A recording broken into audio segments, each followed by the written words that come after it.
Good morning students. आज का हमारा टॉपिक है विज्ञान मेला एवं प्रदर्शनी, साइंस फेयर एंड एग्जीबिशन। अब जैसे नाम से समझ आ रहा है साइंस फेयर, कि हम एक ऐसे फेयर के बारे में बात कर रहे हैं जो किससे रिलेटेड है, साइंस से। तो सामान्य विज्ञान के अध्ययन को रुचिपूर्ण और उपयोगी बनाने के लिए स्कूल में विज्ञान प्रदर्शनी एवं मेले का आयोजन किया जाता है।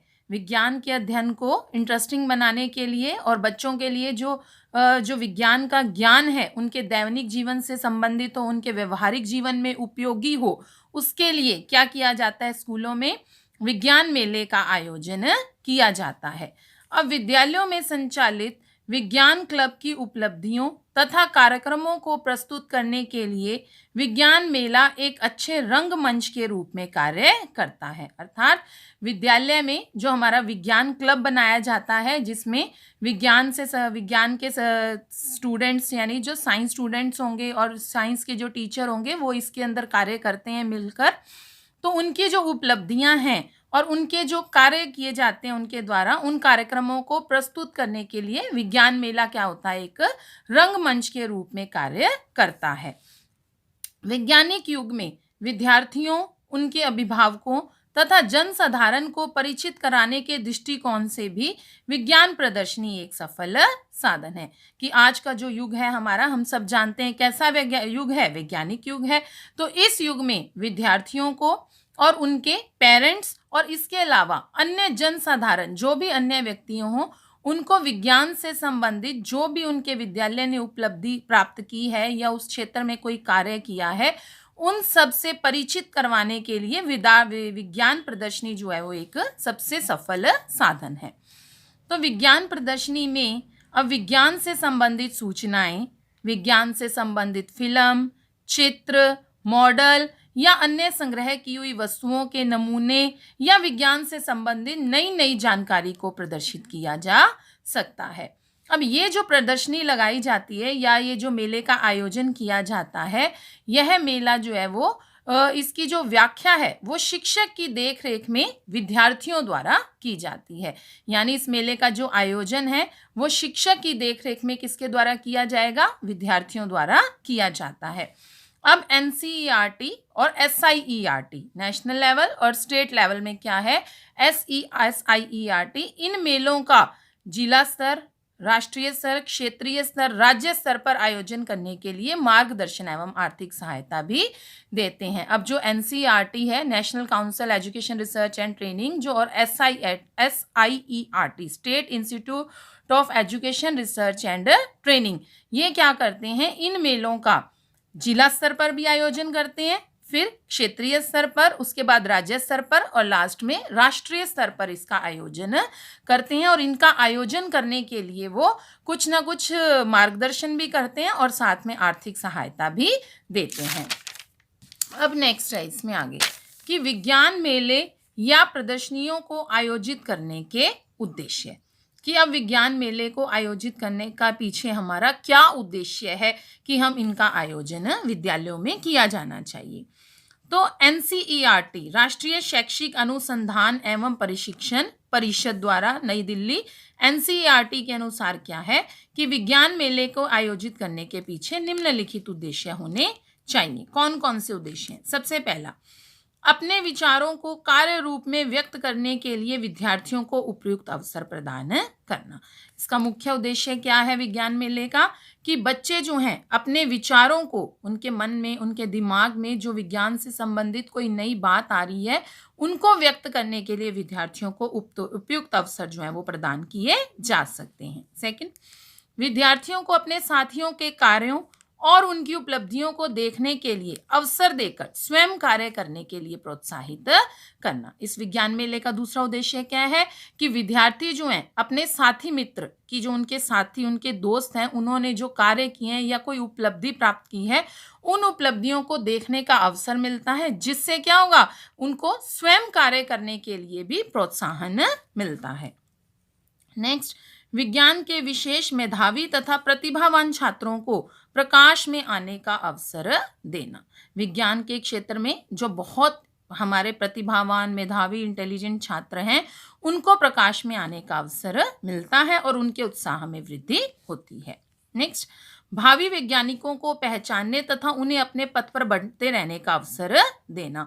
अब विज्ञान मेले में क्या होगा, भावी वैज्ञानिक जब हम देखेंगे वहां पर कि बहुत अच्छे अच्छे बच्चों ने बहुत अच्छे अच्छे उपकरण बनाए हैं या एक्सपेरिमेंट्स किए हैं, जिससे क्या पहचान होती है, उन बच्चों में से भावी वैज्ञानिक की पहचान बड़ी आसानी से हो सकती है और उन्हें अपने पथ पर बढ़ते रहने का अवसर भी मिलता है। नेक्स्ट, जनसाधारण तथा विद्यार्थियों के अभिभावकों को स्कूल में किए जाने वाले कार्यों से परिचित करवाना। अब क्या होगा, विद्यार्थी और जनसाधारण, जनसाधारण अन्य सामान्य व्यक्ति और विद्यार्थी, जो विद्यार्थी हैं विद्यालय के, उनके अभिभावकों को स्कूल में क्या क्या कार्य संपन्न करवाए जाते हैं उनसे परिचित करवाया जा सकता है, जिससे उनको अध्यापकों और विद्यार्थियों के समीप आने का अवसर प्राप्त होता है। क्लियर। नेक्स्ट है हमारे पास विज्ञान प्रदर्शनी या विज्ञान मेले के कार्यक्रम, programmes and functions of science fair, कि अब क्या क्या कार्यक्रम जो हैं वो इसके अंतर्गत किए जाते हैं। सबसे पहला, विद्यार्थियों द्वारा संग्रह किए हुए कुछ विभिन्न पदार्थ तथा नमूने। अब इसके अंदर क्या होंगे कि विद्यार्थियों ने विज्ञान से संबंधित जो भी पदार्थ बनाए हैं या इकट्ठे किए हैं या उनके जो नमूने एकत्रित किए हैं उनको प्रदर्शित किया जा सकता है। सेकंड, सामान्य विज्ञान से संबंधित विद्यार्थियों द्वारा बनाए गए विभिन्न चार्ट, चित्र और रेखा चित्र। विज्ञान से संबंधित जो भी सिद्धांत है, तथ्य हैं, उनके कोई भी चार्ट या चित्र या रेखा चित्रों को भी प्रदर्शित किया जा सकता है। नेक्स्ट, व्यक्तिगत तथा सामूहिक रूप से तैयार किए गए विभिन्न मॉडल। विज्ञान के विभिन्न सिद्धांतों पर विज्ञान से संबंधित विभिन्न व्यक्तिगत और सामूहिक, बच्चा व्यक्तिगत रूप से भी मॉडल बना सकता है और सामूहिक यानी ग्रुप में 2, 3, 4 बच्चे मिलकर भी मॉडल को तैयार कर सकते हैं। नेक्स्ट, स्वयं निर्मित वैज्ञानिक उपकरण। स्वयं निर्मित कि विज्ञान के जो उपकरणों का निर्माण बच्चे ने स्वयं किया है, उन उपकरणों तथा उनसे संबंधित सामग्री को भी प्रदर्शित किया जाता है। नेक्स्ट, विज्ञान के सिद्धांतों पर आधारित वैज्ञानिक खिलौने, कि विज्ञान बहुत से ऐसे आपने देखे होंगे आजकल खिलौने आते हैं जो कि विज्ञान के सिद्धांतों पर कार्य करते हैं, उन खिलौनों को भी प्रदर्शित किया जा सकता है। नेक्स्ट, विद्यार्थियों द्वारा बनाई गई दैनिक जीवन संबंधी विभिन्न वस्तुओं का प्रदर्शन, कि इस मेले के अंतर्गत क्या किया जाता है, बच्चे जो हैं, जो विद्यार्थी हैं, उनके द्वारा वस्तुओं का प्रदर्शन किया जाता है। कौन सी वस्तुओं का, जो कि बच्चे के दैनिक जीवन या उसके व्यवहारिक जीवन में उपयोगी हो, उन वस्तुओं का प्रदर्शन भी इसके अंतर्गत किया जा सकता है। नेक्स्ट, विज्ञान तथा विज्ञान विषय से संबंधित अच्छी पुस्तकों का प्रदर्शन, कि विज्ञान और विज्ञान से संबंधित कुछ अच्छी पुस्तकें हैं, ऐसी पुस्तकें जैसे विज्ञान से संबंधित मान लीजिए कुछ वैज्ञानिक हैं, उन वैज्ञानिकों की जीवनी, उनके कोई घटना चक्र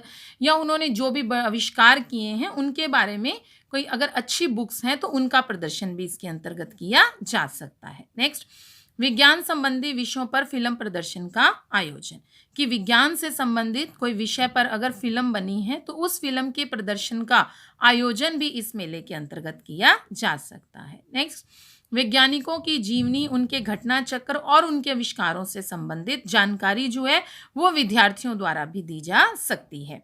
नेक्स्ट, विज्ञान मेले या प्रदर्शनी के आयोजन का मूल्यांकन, कि अब ये जो मेला या का आयोजन किया गया है उस आयोजन का मूल्यांकन भी किया जाना आवश्यक है। मूल्यांकन कैसे किया जाएगा, कि जैसे जिन बच्चों ने इसके अंदर पार्टिसिपेट किया है या जिन व्यक्तियों ने मिलकर इस मेले का आयोजन किया है उन सभी को सम्मानित करना। क्लियर।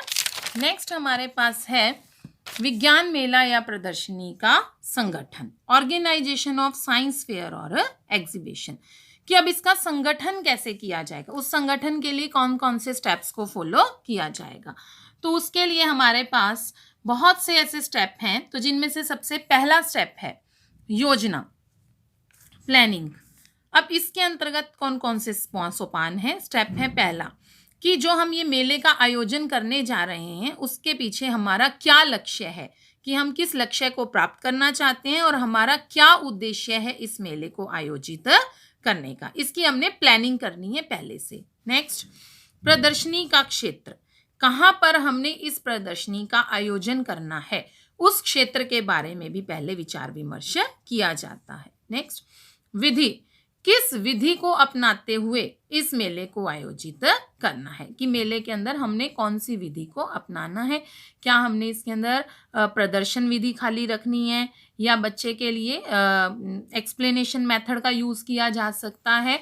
जिस भी विधि का उपयोग करना है उसकी प्लानिंग पहले से करनी है। नेक्स्ट, वित्तीय व्यवस्था। वित्तीय व्यवस्था यानी खर्च, कि खर्चा कितना आएगा, किन किन चीज़ों की आवश्यकताएं हैं, उन सब के बारे में भी पहले से ही प्लानिंग करनी होगी। नेक्स्ट, स्थान, समय एवं अवधि। कौन से स्थान पर हमने आयोजन करना है, कितने समय का है, कितने दिन या कितना समय या कितनी अवधि के लिए हमने इस मेले का आयोजन करना है, उसके बारे में पहले से प्लानिंग करनी है। इसके अलावा अन्य कारक और सुविधाएं, इसके अलावा अन्य और कौन कौन सी आवश्यकताएं हैं जिन्हें हमें पूरा करना है, ये किन किन वस्तुओं की हमें आवश्यकता होगी, उन सब बातों के ऊपर विचार विमर्श किया जाता है, और किन किन सुविधाओं की भी हमें ध्यान देना होगा, उसके बारे में सारी प्लानिंग की जाती है।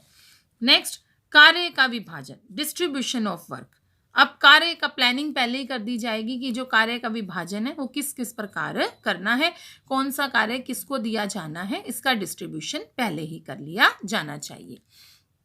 नेक्स्ट, कार्य का संपादन, एग्जीक्यूट करना, कि हमने कार्य को विभाजित कर लिया, अब इस कार्य को संपादित किस प्रकार करना है। और लास्ट, जजमेंट यानी निर्णय, कि जो हमने विज्ञान मेले में जो जजमेंट करवानी है, जो निर्णय लेने हैं, उनके लिए किनको बुलाना है, किन अतिथियों को बुलाना है, उसके बारे में भी सारी प्लानिंग पहले कर ली जाती है। ये थी ऑर्गेनाइजेशन ऑफ साइंस फेयर और एग्जीबिशन, कि विज्ञान मेले के संगठन के लिए कौन कौन से चरण अपनाने होंगे। सबसे पहले प्लानिंग करनी होगी इन सब बातों की, फिर हमें डिस्ट्रीब्यूट ऑफ वर्क, हमें कार्य का विभाजन करना होगा, फिर कार्य को संपादित करना है, और उसके बाद निर्णय लेना है। क्लियर।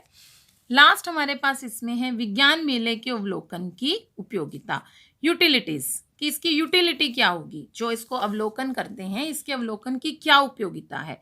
सबसे पहला पॉइंट, अवलोकन शक्ति का विकास। विज्ञान मेले का अवलोकन करने से क्या होगा, बच्चे की अवलोकन शक्ति में वृद्धि होगी। क्योंकि देखो, बालक जब इस मेले में जाएगा तो वो क्या करेगा, विज्ञान से संबंधित जो भी वस्तुएं हैं, जो भी उन्होंने प्रयोगों का प्रदर्शन किया है, बच्चा उनका अवलोकन करेगा। उसको अवलोकन करने से क्या होगा, उसकी अवलोकन जो शक्ति है, उसकी निरीक्षण करने की जो शक्ति है, उसको बढ़ावा मिलेगा। क्लियर। सेकंड पॉइंट है इसी में, योग्यता एवं स्तर। अब विज्ञान मेले में तो बहुत सी चीज़ें प्रदर्शित की जाती हैं, बहुत सारे उपकरण होंगे, विज्ञान से संबंधित बहुत सारे प्रयोग होंगे, मॉडल होंगे, चित्र होंगे, इन सब का आयोजन होगा। तो बच्चे क्या करेंगे, अपनी अपनी योग्यता और अपनी अपनी क्षमता के अनुसार वो उन वैज्ञानिक प्रकरणों को समझ सकते हैं। नेक्स्ट, व्यवहारिकता। अब व्यवहारिकता मतलब जो उसके दैनिक जीवन में काम आ सके। तो बालक इन मेलों में जो ये आयोजित की जाती हैं सब चीज़ें, इनसे बालक उस ज्ञान को आसानी से प्राप्त कर सकता है जो कि उसके व्यवहारिक यानी दैनिक जीवन से संबंधित हो। क्लियर। नेक्स्ट, प्रयोगशाला के अभाव की पूर्ति। जैसे आपने देखा हुआ है उच्च प्राथमिक या माध्यमिक स्तर पर विद्यालयों में प्रयोगशाला का अभाव होता है। तो इस स्तर पर वो कहता है कि अगर बालक को पर्यावरण में ही उपलब्ध सामग्री का ज्ञान करवा दिया जाए तो प्रयोगशाला के अभाव की पूर्ति इस स्तर पर कुछ हद तक की जा सकती है। अर्थात कि अगर उच्च प्राथमिक और माध्यमिक स्तर पर अगर हम बच्चों को विज्ञान से संबंधित जो भी तथ्य हैं, नियम है या सिद्धांत हैं, उनके बारे में बच्चों को कुछ हद तक हम इसमें हेल्प कर सकेंगे, अगर बच्चों को कुछ ज्ञान दे सके। जब बच्चे प्रदर्शित वस्तुओं को अपने सामने देखेंगे, उन प्रयोगों को देखेंगे, समझेंगे, तो काफ़ी हद तक प्रयोगशाला के अभाव की पूर्ति हो सकेगी। नेक्स्ट, आशुरचित उपकरणों का निर्माण। अब प्रदर्शनी में क्या होगा, जो वस्तुएं प्रदर्शित की जाएंगी उन वस्तुओं का अवलोकन करके बालक सरल चार्ट, चित्र एवं मॉडल कम समय और कम खर्च में निर्माण कर सकता है। अर्थात उसमें वैज्ञानिक दृष्टिकोण विकसित हो जाता है।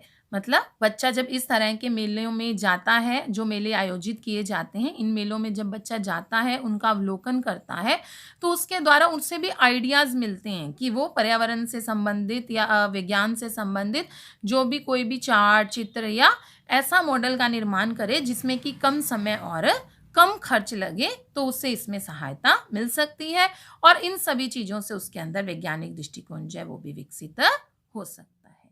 क्लियर? Thank you.